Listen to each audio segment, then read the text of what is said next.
बिस्मिल्लाहिर्रहमानिर्रहीम। अस्सलाम वालेकुम नाज़रीन, आप इस कहानी की इससे पहले 27 किस्तें सुन चुके हैं। अब 28वीं किस्त मुलाहिज़ा फरमाएं।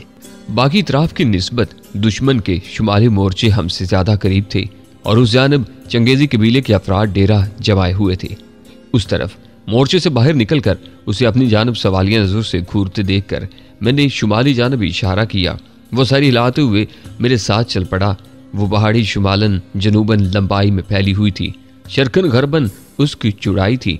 उसके आदमियों ने पत्थर की बड़ी चट्टानों के हक में मोर्चे बनाए हुए थे। कहीं पर गड़ा वगैरह था तो उसे छुपने के लिए इस्तेमाल किया गया था, और अगर कुछ भी नहीं था तो उन्होंने पत्थर की दीवारें खड़ी करके मोर्चे की शक्ल दी थी।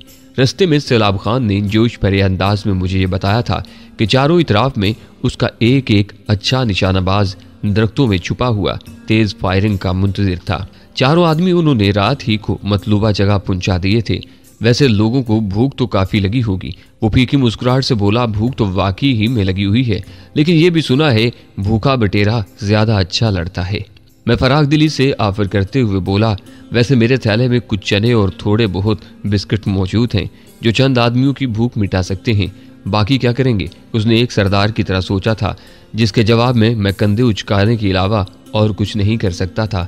पहाड़ी के इंतहाई शुमाली कोने में जाकर मैंने अपने लिए एक मोर्चा पसंद किया और उसमें मौजूद अफराद को दूसरे मोर्चों में भेज दिया। अभी हम पूरी तरह मोर्चे में बैठ नहीं पाए थे कि निशाद गुल वहां पहुंच गया। आते साथ उसने रात वाली बातचीत पर माजरत चाही। मुझे उसके चेहरे पर अजीब से तासरात फैले हुए नजर आ रहे थे। कोई बात नहीं, निशाद गुल हो जाता है ऐसा।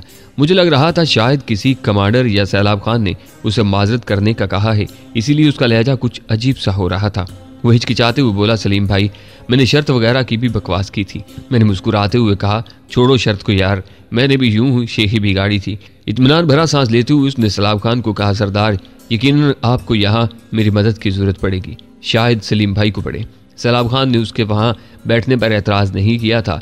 मैंने कहा, खाली बैठने की बजाय दूरबीन ले लो और दुश्मन के वो आदमी तलाश करो जो मोर्चों से बाहर हों। ठीक है बास। मज़ाहिया अंदाज में कहकर वो सरदार सैलाब खान के हाथ से दूरबीन लेकर जायजा लेने लगा। यही काम मैं स्टायर की टेलीस्कोप से कर रहा था। अचानक मुझे 600 मीटर के फासले पर दुश्मन के एक आदमी की झलक नजर आई। मोर्चे की दीवार से उसका बालाई धड़ झलक रहा था। उसके फासले के बारे मैंने अंदाजा लगाया था और ये एक स्नाइपर का अंदाजा था। एलिवेशन नाब पर 600 मीटर रेंज लगाकर मैंने मज़कूरा शख्स के दाएं कंधे का निशाना लिया, क्योंकि मैं उसे जान से नहीं मारना चाहता था।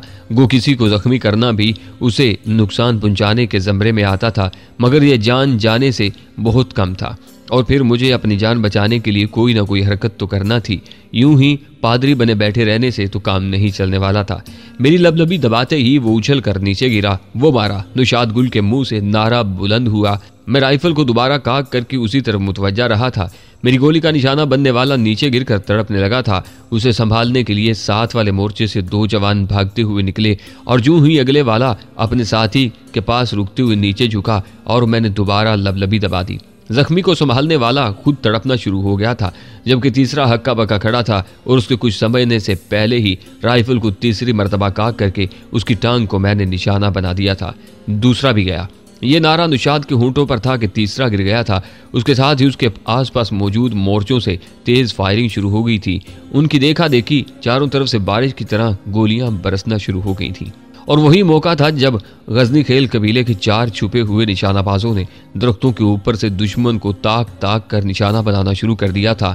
गो वो तरबियत याफ्ता स्नाइपर तो नहीं थे और ना उनके पास स्नाइपर राइफल्स ही मौजूद थीं कि दुश्मन का ज्यादा नुकसान कर पाते, लेकिन उसके बावजूद हर निशानेबाज ने दुश्मन के एक आध आदमी को निशाना बना ही लिया था। यूं जख्मी होने वाले आदमियों ने उन्हें मोर्चों में दुबकने पर मजबूर कर दिया था। इस दौरान दुश्मन के 2 मजीद आदमी मेरा निशाना बनकर जख्मी हो चुके थे। कहते हैं जंग के दौरान मरने वालों से ज्यादा जख्मी होने वाले नुकसान का बाइस होते हैं, और उसकी एक वजह तो ये है कि जख्मियों को संभालना पड़ता है। इस तरह अपने साथ वो सेहतमंद आदमियों को भी पाबंद कर देते हैं। दूसरा, जख्म में होने वाली तकलीफ की वजह से जख्मी अफराद जो आहो बका करते हैं वो भी अपने आदमियों का मोराल कम करती है। सलीम भाई, शुक्र है मैंने अपनी शर्त वापस ले ली थी। 5वें आदमी को शिकार बनते देखकर निशाद गुल ने मुझे ये याद दिलाने में देर नहीं की थी कि हमारे दरमियान अब कोई शर्त वगैरह बाकी नहीं रही है। सरदार सैलाब खान ने तंजिया लहजे में कहा, शर्त किस वक्त खत्म हुई थी जनाब? हमें तो पता ही नहीं चला। दुशाद ने रोनी सूरत बनाकर कहा, सरदार ये जुल्म न करें। उसकी रोनी सूरत देखकर सैलाब खान और मैं हंस पड़े थे। शुमाली जानब से तो दुश्मन बिलखुली मोर्चों में दुबक गए थे। सरदार सैलाब खान दुश्मन की बातें सुनने की कोशिश कर रहा था। वो पहले जिस चैनल पर बातचीत कर रहे थे वो तब्दील कर दिया गया था। जल्द ही उसने नया चैनल ढूंढ लिया था। दुश्मन की बातों से यही पता चला था कि जख्मी होने वालों के अलावा उनके 7 आदमी हलाक हो चुके हैं। उसके साथ ही तमाम को आड़ में रहने का हुक्म दिया जा रहा था। क्या ख्याल है, किसी दूसरी जानब कर्ब करें? उनकी नकलो हरकत का खात्मा होते देखकर मैंने मशवरा चाहा। सैलाब खान ने कहा, जो मुनासिब समझो। वहां से हम जनूब की तरफ आ गए थे। दुश्मन के इस नुकसान पर गजनी खेल वालों में खुशी की हल्की सी लहर दौड़ गई थी।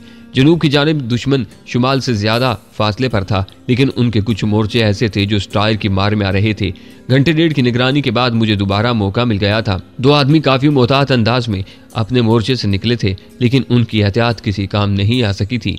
पहले को टांग में गोली लगने के बाद दूसरे ने भागने की कोशिश की, लेकिन उस दौरान मैं दोबारा राइफल को काग कर चुका था और उसके मोर्चे में घुसने से पहले मैं अपने मकसद में कामयाब हो गया था। क्या आपकी कोई गोली जाया नहीं जाएगी? तुषार गुल ने बज़ाहिर मज़ाहिया अंदाज में कहा था, मगर उसके लहजे में तहसीन भरी थी। दौरान जंग गोलियां जाया करने वालों को हारना पड़ता है दोस्त। वैसे ये गोलियां तो आप उनके सर में भी उतार सकते हैं ना? दिलशाद गुल ने माहनी खेज लहजे में पूछा था। पता नहीं यार, लेकिन इस वक्त मैं किसी के सर में गोली उतारना जायज़ नहीं समझता। सैलाब खान जल्दी से बोला, आप जितना कर रहे हैं इतना ही बहुत है जनाब। सफ़ेद ढलने तक मैं इतराफ़ में जाकर मुख्तलिफ जगहों से गजनी खेल के दुश्मनों को जख्मी करता रहा। चूँकि मेरी अपनी ज़िंदगी का इन्हिसार भी इसी मंसूबे के कामयाब होने में था, इसलिए मैंने फायर करते वक्त कोई दकीका फ़रोगज़ाश्त नहीं किया था। दुश्मनों का काफ़ी नुकसान हो चुका था। इस दौरान जब भी तेज़ फायरिंग शुरू होती, दुश्मन के करीब मोर्चा संभाले गजनी खेल के छुपे हुए निशानाबाज अपना काम कर जाते। ये बात दुश्मन की समझ से बालातर थी कि आखिर तेज़ फायरिंग के बाद उनके 3-4 आदमी कैसे हलाक हो जाते हैं। क्योंकि उनके मरने वाले आदमी मुसलसल मखसूस मोर्चों ही में जान से जा रहे थे, इसलिए उन्होंने वो मखसूस मोर्चे खाली कर लिए थे। मैं चूँकि मुसलसल घूम कर मुख्तलिफ इतराज से अपना काम जारी रखे हुए था, इसलिए मेरे खिलाफ उनकी यही हिकमत अमली काम आई थी कि वो कम से कम आड़ से बाहर निकलते या उनके जिस्म का कोई हिस्सा आड़ से बाहर छलकता। बहरहाल कुछ भी था, मजमूई तौर पर उन्हें मालूम हो गया था कि गजनी खेल वाले इतनी जल्दी उनके काबू में आने वाले नहीं हैं। शाम का अंधेरा छाते ही तमाम कमांडरों और ख़ास अफराद को सरदार सैलाब खान के मोर्चे में बुलाकर रात के लिए हिकमत अमली का जायज़ा लिया जाने लगा। वहाँ करीबन 15-20 अफराद इकट्ठे हो गए थे। अपने सफरी थैले को हल्का करने के लिए मैंने खाने पीने की तमाम अशिया उनके सामने रख दी थी। चंद लम्हों में वो बिस्कुट और खुश्क चने वगैरह हड़प कर गए थे। सैलाब खान ने रस्मी सा इनकार किया, लेकिन बाकियों ने जरा सा भी तकल्लुफ नहीं किया था। मंसूबे को आखिरी शक्ल देकर तमाम अपने अपने मोर्चों में लौट गए थे। सैलाब खान और उसके कमांडर मुझसे खासे मरूब नजर आ रहे थे। सैलाब खान तो 2-3 दफ़ा बिरमला कह चुका था कि मैं उसके लिए गैबी मददगार बनकर आया हूँ। रोशन खान गरीब, जो जख्मों की ताब न लाकर जान से हाथ धो बैठा था, उसके खत्म हो जाने के बाद सैलाब खान उसके मुझे वहां लाने के फैसले को सराह रहा था। 10 बजते ही कमांडर उल्फत बादशाह और कमांडर उम्मीद अली 70 के करीब अफराद को साथ लेकर जनूब मगरब की जानिब बढ़ गए थे। बाकी तमाम अफराद के साथ सैलाब खान शुमाली नाले के किनारे पहुंच गया था।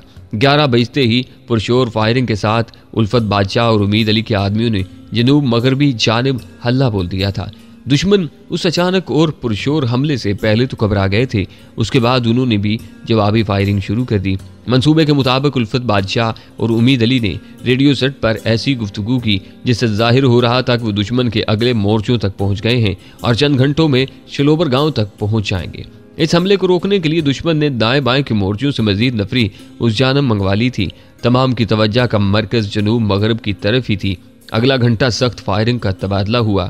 उल्फत जान और उम्मीद अली ने अपने आदमियों को अच्छी तरह समझा दिया था कि उन्होंने एक मखसूस हद से आगे नहीं बढ़ना है। हमले में हकीकत का रंग भरने के लिए उन्होंने अपने पास मौजूद चंद रॉकेट भी फायर कर दिए थे। इसी असना में दुश्मन ने नजदीक के मोर्चों से काफी नफरी वहां तलब कर ली थी। तवक्को के मुताबिक उन्होंने शुमाल मगरबी और जनूब मोर्चों से अपने आदमियों को इकट्ठा किया था कि यही मोर्चे ज्यादा करीब थे। 1.5 घंटे बाद उल्फत बादशाह और उम्मीद अली ने 10-15 तेज रफ्तार जवानों को छोड़कर बाकी नफरी शुमाल की जानब भेज दी। उन आदमियों के पहुंचते ही हम तमाम शुमाल मगरबी जानब की तरफ बढ़ने लगे। उस जानब दुश्मन की बराए नाम नफरी ही मौजूद थी। तमाम को यही हदायत की गई थी कि जब तक दुश्मन की तरफ से फायर नहीं किया जाता, कोई फायर नहीं करेगा। दुश्मन की सारी तवज्जो जुनूब महाज की तरफ थी। उनके ख्याल के मुताबिक गजनी खेल वाले शिलोबर गांव तक पहुंचना चाहते थे कि रेडियो सेट पर बातचीत के साथ साथ गजनी खेल वालों ने उस जानब भरपूर हमला भी कर दिया था और दोनों पार्टियां एक दूसरे की रेडियो सेट पर होने वाली बातचीत सुनती रहती थीं। पीछे रहने वाले 15 जवानों ने 20 मिनट बाद अपनी जगह से पीछे हटकर अपने आदमियों से हाबिलना था। शुमाली जानब से गजनी खेल का पहला आदमी दुश्मनों को उस वक्त नजर आया जब वो उनसे 100-150 मीटर करीब पहुंच गया था। नाले में दुश्मन के 2 मोर्चे मौजूद थे। अपने तमाम आदमियों के सामने सलाब खान ने 10 चाकू चुबंद आदमियों की टोली रखी हुई थी। दुश्मन की तरफ से फायर आते ही वो तमाम लेट गए थे। पीछे आने वाले उस टोली से 50-60 गज दूर थे। इसी टोली के पास रॉकेट लॉन्चर मौजूद था। दुश्मन का फायर सुनते ही उन्होंने 2 रॉकेट मोर्चे पर फायर कर दिए। यूं भी वो मुसलसल मोर्चे नहीं थे, बस आर्जी तौर पर पत्थरों की आड़ बनाई गई थी। ऐसे मोर्चे राइफल, क्लाशिनकोव वगैरह की गोलियों के लिए तो अच्छी आड़ साबित हो सकते थे। रॉकेट लॉन्चर और 12.7 mm वगैरह के लिए कोई खास रुकावट नहीं थे। रॉकेट ने मोर्चे की दीवार गिराकर वहां मौजूद बंदों को जख्मी कर दिया था। सलाब खान के 2 आदमी झुके झुके तबाहशुदा मोर्चों के करीब पहुंचे और जख्मों से कराहने वालों को हर तकलीफ से निजात दिला दी थी। नाले में 2 मोर्चे और भी मौजूद थे। वहां से तेज फायरिंग की आवाज आने लगी। उसके साथ ही कोई अपने आदमियों को रेडियो सेट पर बुलाने लगा, सरदार, गजनी खेलों ने शुमाल की जानिब हमला कर दिया है और हमारे पास नफरी कम है, मजीद आदमी भेजो। उसी वक्त दूसरे की चीखती हुई आवाज उभरी, यहाँ पर कोई भी मौजूद नहीं है और ना फायर का जवाब आ रहा है। गालबन वो जुनूब की तरफ उस जगह पहुंच गया था जहां उल्फत बादशाह और उम्मीद अली ने अपने 15 आदमी बिठाए थे। उस वक्त तक वो 15 अपने बाकी लश्कर के साथ आन मिले थे। तमाम लोग शुमाल की जाने पहुंचे। दुश्मन वहां से भागने की कोशिश कर रहा है। वो भारी सी आवाज शलोबर के सरदार की थी। चूंकि मैं सरदार सलाब खान के साथ काफी देर से उनकी ट्रांसमिशन सुन रहा था, इसलिए मुझे अंदाजा लगाने में कोई दिक्कत पेश नहीं आई थी। दुश्मन को गजनी खेल की चाल समझ में आ गई थी, लेकिन वो देर कर बैठे थे। उनके वहां तक पहुंचने से पहले गजनी खेलों की राह में रुकावट डालने वाले दोनों मोर्चों को वो रॉकेट लॉन्चर से तबाह करके आगे बढ़ गए थे। मैं सरदार सलाब खान के साथ मौजूद था। वो लड़ाई में वतन की खातिर नहीं लड़ रहा था कि अपनी जान खतरे में डालता। वो 2 कबीलों की लड़ाई थी जिसमें मैं खामखा फंस गया था। मेरी थोड़ी बहुत हमदर्दी गजनी खेल के साथ इसलिए थी कि मैं खुद उनके साथ मौजूद था। उनसे अलहदा होने के बाद वो लड़ाई किस अंजाम को पहुंचती उससे मुझे कोई गर्ज नहीं थी। उसी वक्त मगरब और शुमाल की जानिब से फायर आने लगा था। यकीनन उन्होंने दूर ही से फायर करना शुरू कर दिया था। यहाँ से जल्दी निकलो, सलाब खान ने चीख कर अपने आदमियों को आगे बढ़ने का कहा था। वो नाला काफी चौड़ा था। तमाम तेजी से आगे बढ़ने लगे थे। शुमाल की जानिब दुश्मन की काफी नफरी मौजूद थी और अपने अकब को महफूज रखने के लिए सलाब खान ने 2 पार्टियां मुकर्रर कर दी थीं, जिन्होंने वहीं रुक कर दुश्मन के ताक़ुब को रोकना था। ये सारा मंसूबा हमने गुज़िश्ता रात बैठ कर तरतीब दिया था। दुश्मन ने ताक़ुब करने में देर नहीं लगाई थी, मगर गजनी खेल वाले उस जानब घेरे से निकल गए थे। रात के वक्त ताक़ुब करने में खतरा ज्यादा था, लेकिन उसके बावजूद वो ताक़ुब से बाज नहीं आए थे। मचर खान और रशीद जान को कहो अपने आदमी नाला मोड़ के साथ रोक दें। सलाब खान के साथ आगे बढ़ते हुए मैंने उसे याद दिलाया। सलाब खान ने कहा, उन्हें मालूम है। मैंने तेज लहजे में कहा, मालूम है, मगर याद दहानी जरूरी है। ऐसे हालात में सारे मंसूबे जहन से मैव हो जाया करते हैं। सलाब खान बगैर किसी हुज्जत के रुक कर रशीद जान और मशर खान को आवाज देने लगा। वो सरदार था, लेकिन मेरे मशवरों पर यूं अमल कर रहा था जैसे असल सरदार मैं हूँ। मशर खाना, रशीद जाना। जी सरदार। थोड़े फासले पर रशीद खान की आवाज उभरी। मचर खान के साथ अपनी जिम्मेदारी संभाल लो। ठीक है सरदार, हम तैयार हैं। ये कहते ही वो अपने आदमियों को आवाज देकर रोकने लगा। नाला मोड़ तक रशीद जान ने अपनी पार्टी के अफराद को रोक लिया था। मशर जान ने अपने आदमी शुमाली जानब और रशीद जान ने गरबी जानब ढलान पर चढ़ा दिए थे। अपने तमाम आदमियों के आगे बढ़ते ही उन्होंने बेतहाशा फायर खोलकर ताकुब करने वालों की पेशकदमी में रुकावट डाल दी थी। दुश्मन भरपूर अंदाज में जवाबी फायरिंग करने लगा। रात के अंधेरे में नाले के अंदर तो तेज हरकत की जा सकती थी, ढलान पर चढ़कर बगैर रोशनी के तेज हरकत मुमकिन नहीं थी। सलाब खान के आदमी नाले में हरकत करते हुए आगे बढ़ रहे थे, जबकि दुश्मन के लिए सामने की जानिब से क्लाशिनकोफों की बरसती हुई गोलियां एक ऐसी रुकावट थीं जिसकी वजह से वो कदम आगे नहीं बढ़ा पा रहे थे। मंसूबे के मुताबिक फरलांग भर आगे जाकर सलाब खान ने 2 पार्टियां नाले में ऊपर ढलान तक तरतीब से बिठाई और रेडियो सेट पर मशर खान और रशीद जान की पार्टियों को पेशकदमी का हुक्म दे दिया। दोनों कमांडर सबसे पीछे थे। उल्फत बादशाह और उम्मीद अली की पार्टियों की लगी हुई जगह से गुजरते ही उन्होंने अपने बाहिफाजत गुजरने की इतला दे दी थी। शलोबर और मयाम खैल के आदमियों को जब फायरिंग का जवाब न मिला तो वो एक मरतबा फिर एहतियात से आगे बढ़ने लगे। वो सैलाब खान के आदमियों की तरह बेफिक्री से आगे नहीं बढ़ सकते थे। थोड़ा सा आगे बढ़ते ही उन्हें यकीन हो गया कि सैलाब खान के आदमी वहां मौजूद नहीं है। उन्होंने अपनी रफ्तार बढ़ा दी, लेकिन जूं ही वो उस जगह पर पहुंचे जहां उल्फत बादशाह और उम्मीद अली की पार्टियां तैनात थीं, एकदम ही उन पर क़यामत टूट पड़ी थी। सबसे आगे मौजूद 10-12 आदमी पहले ही हल्ले में नीचे गिर गए थे। बाकी जवाबी फायरिंग करते हुए वहीं रुक गए थे और आड़ की तलाश में पीछे हटने लगे थे। 10-15 मिनट मुसलसल और तेज रफ्तार फायरिंग के बाद उल्फत बादशाह और उम्मीद अली खान अपने आदमियों के साथ आगे बढ़ गए। पहले वाली 2 पार्टियों ने उस रास्ते पर अपनी जगह संभालनी थी। पिस्पाई का ये तरीकाकार उन्हें मैंने गुज़िश्ता रात बड़ी तफसील और वजाहत से समझा दिया था। इस मरतबा शलोबर और मयाम खेल वाले फूंक फूंक कर कदम रखते हुए आगे बढ़े, लेकिन उन्हें गुजरना तो उसी रास्ते से था जहां गजनी खेल वाले घात लगाए मौजूद थे। उनके नज़दीक पहुंचते ही उन्हें दोबारा फायरिंग का सामना करना पड़ गया और पहले की तरह 10-15 मिनट की तेज़ फायरिंग के बाद वो पार्टियां अपने रास्ते पर आगे बढ़ गई थीं। दुश्मन को काफ़ी नुकसान पहुंच गया था। मजीद ताक़ुब की हिम्मत उनमें बाकी नहीं रही थी। 1.5-2 किलोमीटर दूर आकर सैलाब खान ने अपने तमाम आदमियों को रोक कर इकट्ठा किया और 40 चाकू चौबंद आदमी अकम रखकर बाकियों के साथ आगे बढ़ गया। इन 40 आदमियों ने 50-60 गज का फासला रखकर उनके हक में रहते हुए हरकत करना थी। यकीनन दुश्मन भी कोई हिकमत अमली तैयार कर रहा था, मगर अब वो पहले की तरह बेहतियाती से उनका ताक़ुब नहीं कर सकता था। मुझे सैलाब खान ने अपने साथ ही रखा हुआ था। गो तमाम मंसूबे हमने पहले ही से तयशुदा बना लिए थे। उसके बावजूद वो ताज़ा हिकमत अमली के लिए मुझसे मशवरा करता रहा। जल्द ही हमें सफ़र करने के लिए मुतबादल नाले भी मिल गए थे। वो इस इलाके को पहचानते थे और उन्हें अच्छी तरह मालूम था कि किन रस्तों पर वो जल्द अज जल्द चलकर गजनी खेल पहुंच सकते थे।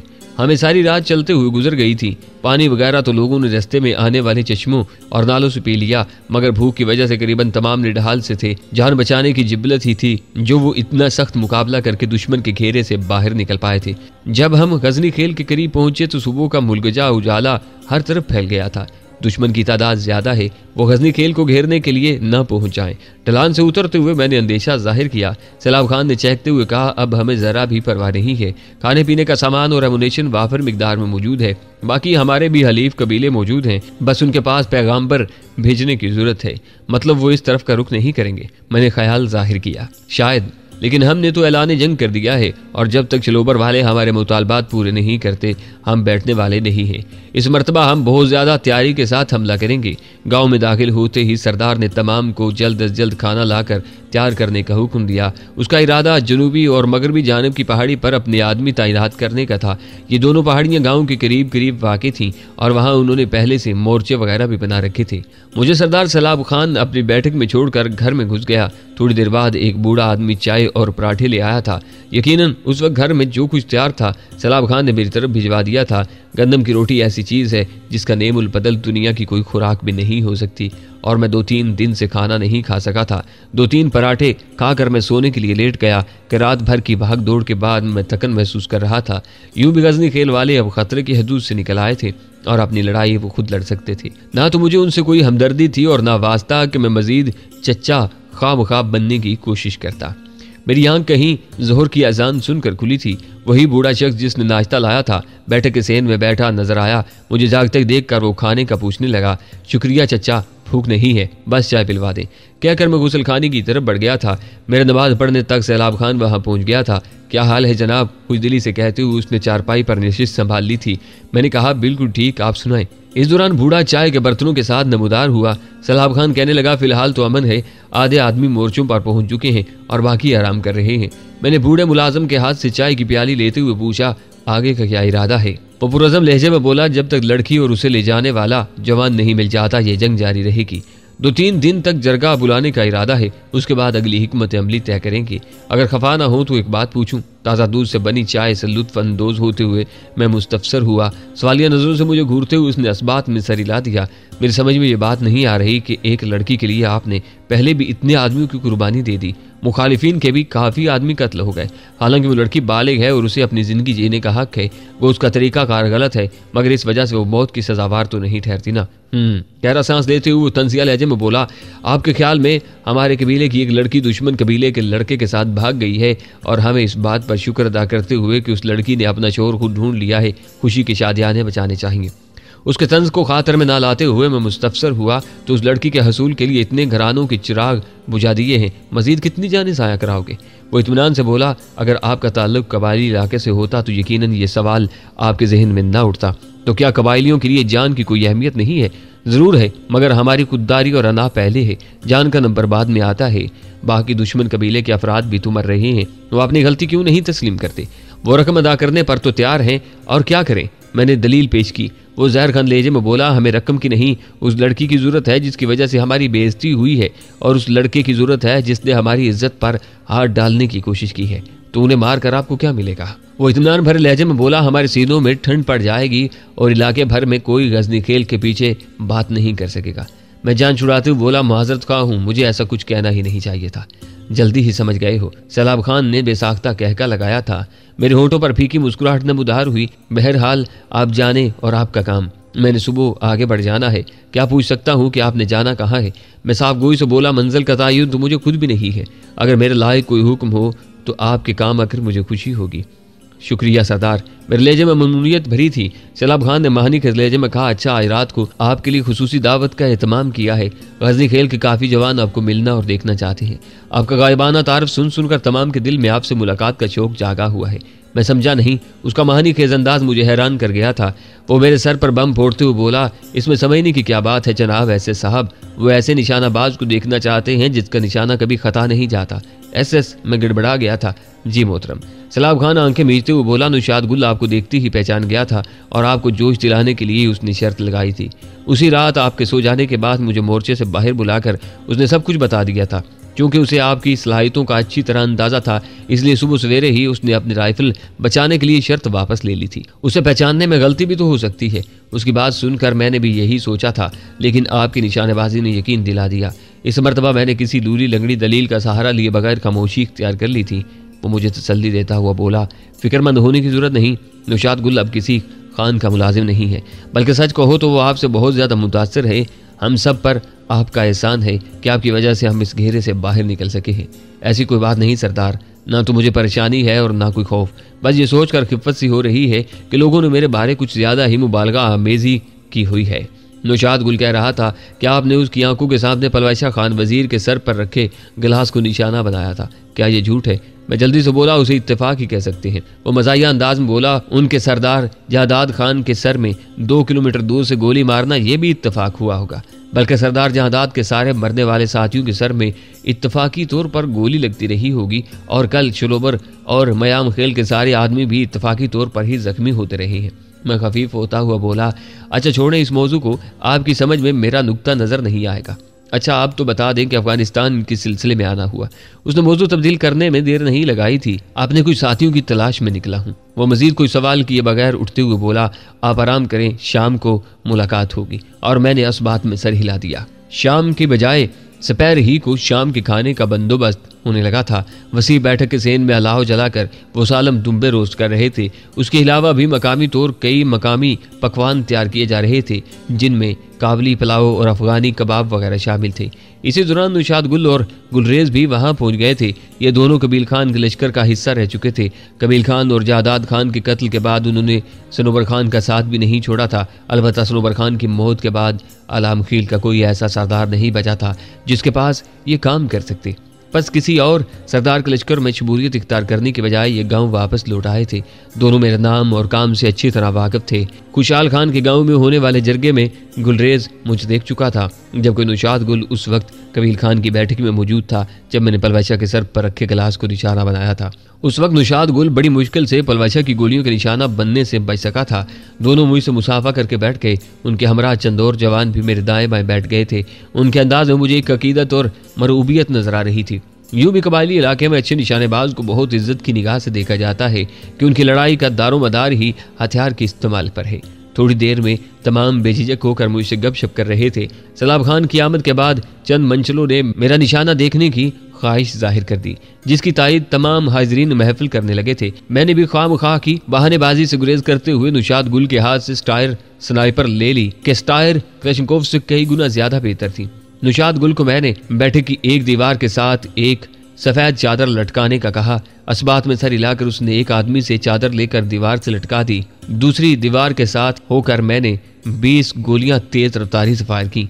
यूं ही मैं एक मैगजीन खाली करता, नौशाद गुल मुझे भरी हुई मैगजीन पकड़ा देता। ज्यादातर लोग इस बात पर हैरान थे कि इतनी चौड़ी चादर पर निशानाबाजी करके मैं कौन सी महारत का सबूत दे रहा हूं, लेकिन किसी ने जुबान से ये नहीं कहा था। फायर खत्म करते ही मैंने तमाम को कहा कि वो करीब जाकर चादर को देख लें। चादर के करीब जाकर वो हैरानी से चीख पड़े थे, क्योंकि चादर में गोलियों के जरिए अंग्रेजी जुबान में SS लिखा था, और ऐसा करना किसी आम शख्स के लिए मुमकिन ही नहीं है। यह मुजाहिरा देखकर सैलाब खान ने बेसाख्ता कहा, अब तो लगता है नौशाद गुल आपके मुतल्लिक कुछ बता ही नहीं पाया था। बाकी लोग भी पहले से ज्यादा मरूब नजर आने लगे थे, लेकिन जबकि मैं खुद को खासा खफीफ महसूस कर रहा था। बार बार तारीफी कलमात सुनकर मुझे उलझन सी महसूस हो रही थी। कोई मेरी पीठ थपथपा रहा था, कोई तारीफ में रतबुल लिसान था, और कोई मेरा शागिर्द बनने पर तुला हुआ था। शाम की नमाज के बाद खाना खाया गया और उसके बाद महफिल मौसीकी थी। रुबाब और घड़े के मिलाप ने अजीब समा बांध दिया था। मकामी गुलगार की आवाज़ खासी दिलकश थी। पश्तो टप्पे सुनते ही पलवैशा दम से मेरे ख्यालों में आकूदी थी। पश्तो साज पर तो वो यूं भी इतना खूबसूरत और दिलकश रक्स करती थी कि देखने वाले सहरज़दा हो जाते थे। मेरे दिमाग में वो वक्त फिल्म की तरह चलने लगा जब मलक सकलैन के बेटे की शादी में उसने जादू भरा खूबसूरत रक्स पेश किया था। रात गए तक प्रोग्राम जारी रहा और फिर मेरे आराम करने की दरख्वास्त पर प्रोग्राम इख्तिताम पजीर हुआ। घरों को लौटने वक्त कोई भी ऐसा आदमी नहीं था जिसने मुझसे मुसाफा न किया हो। नौशाद गुल जब जाने लगा तो उसे मैंने रोक लिया था। तमाम के रुखसत होने के बाद मेरे पास सैलाब खान और नौशाद गुल ही रह गए थे।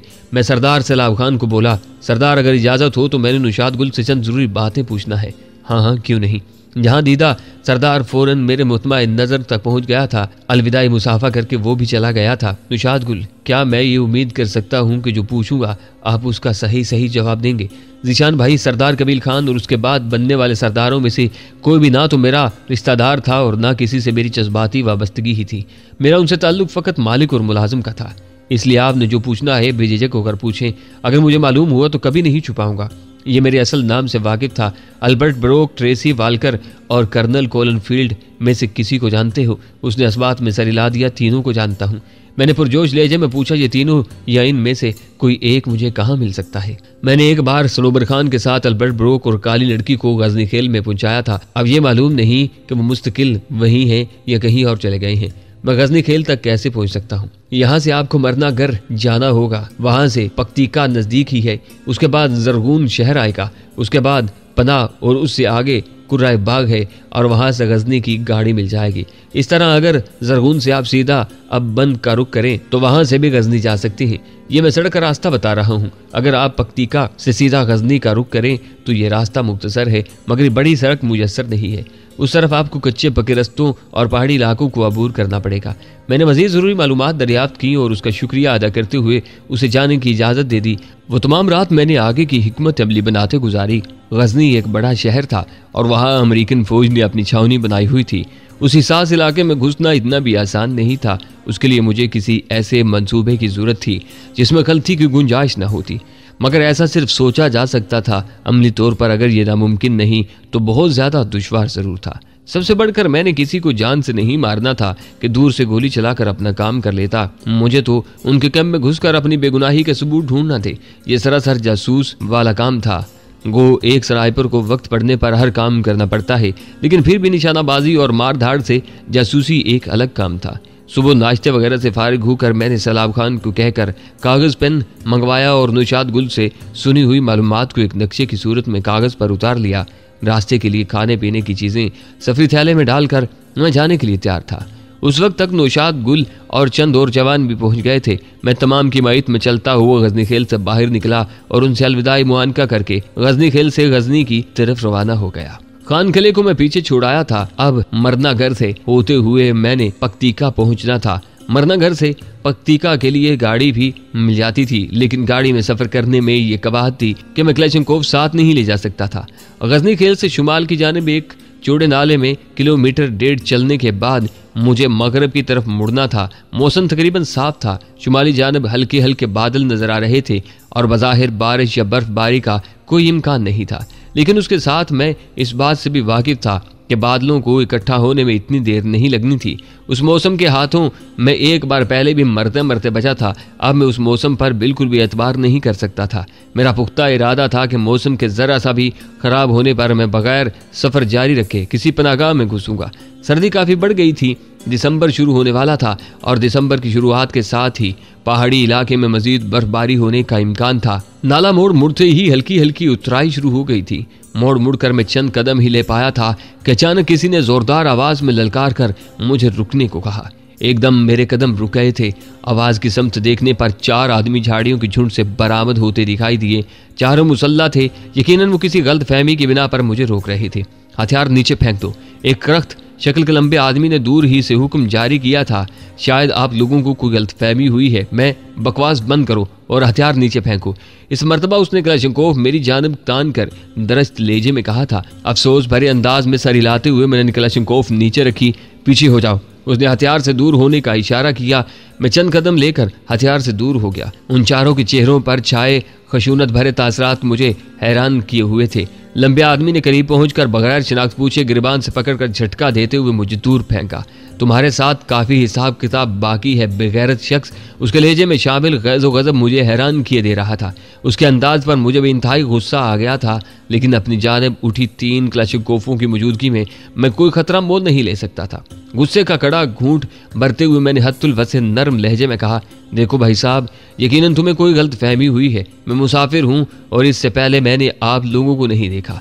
तुम मुसाफिर थे, लेकिन गजनी खेल कबीले के साथ मिलकर तुमने हमारे कितने बंदों को नकारा किया और इस बात से तुम वाकिफ हो गए। तुम्हारा क्या ख्याल है? गजनी खेल में हमारा कोई हमदर्द मौजूद नहीं है। उसकी बात सुनते ही मेरे दिमाग में साई साई होने लगी थी।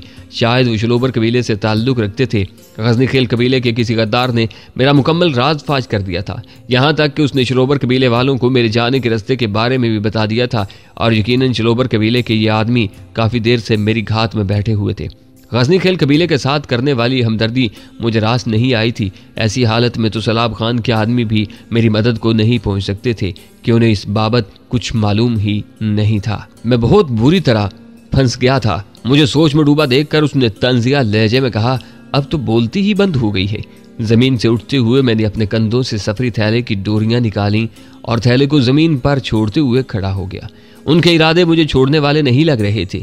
मैंने सुलह की एक और कोशिश करते हुए कहा, आपको सारी बात मालूम है भाई साहब, मैं वाकई मुसाफिर हूँ और गजनी खेल वाले मुझे आपका आदमी समझकर पकड़ कर ले गए थे और उससे पहले कि मैं उनकी गलतफहमी दूर करके अपना सफर जारी रख पाता, आप लोगों ने उन्हें घेर लिया और मैं बेगुनाह फंस गया। इसके बाद गुज़िश्ता रात वो घेरा तोड़कर निकल भागे। मैं भी उनके साथ था। अब इसमें मेरा क्या कसूर है?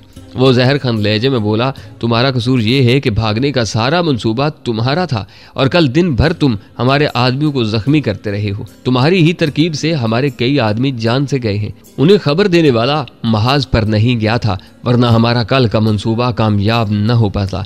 यकीनन उसे कल लड़ाई से लौटने वालों में से मेरे बारे मालूम हो पाया था और अपने करम फरमाओ तक उसने फौरन सारी बात पहुंचा दी थी। मैंने सफाई पेश करते हुए कहा, मैंने आपके किसी भी आदमी को जान से नहीं मारा। उन्हें टांगों और बाजुओं में गोली मारकर नकारा तो किया है ना, मैं भी तुम्हें जान से नहीं मारूंगा, बस दोनों टांगों और बाजुओं में गोली मारूंगा। ये कहते ही उसने क्लाशिंकोव मेरी जानब सीधी की थी। उसकी क्लाशिंकोव सीधी करते ही मैंने हरकत करने का फैसला कर लिया था। उसके तेवर देखकर वाज़ेह लग रहा था कि वो जो कुछ कह रहा था वैसा ही वो कर गुजरेगा।